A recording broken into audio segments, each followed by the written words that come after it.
Hello friends, I hope you are doing great. Today we'll see how to create unlimited Telegram accounts using fake or virtual number. The process is very easy. Firstly, you need to install this application Virtual SIM. Now let's open it. And in this section, click on reject uploading contacts. Now allow all the permissions.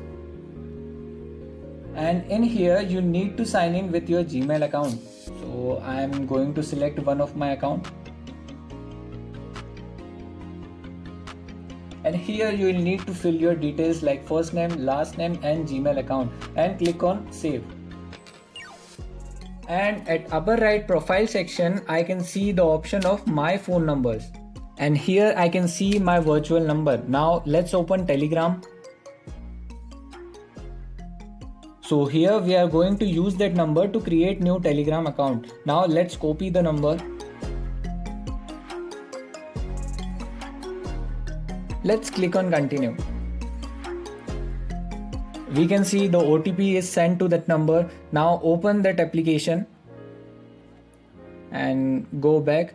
And here we need to click on message section. Before moving further, consider liking this video and your all requested OTPs and SMS will appear here. So after waiting for few minutes, I got the OTP and now let's log in. And here you can see that we have created new Telegram account using this virtual number. By this method, one can create unlimited Telegram accounts for free, and for more such videos, please subscribe.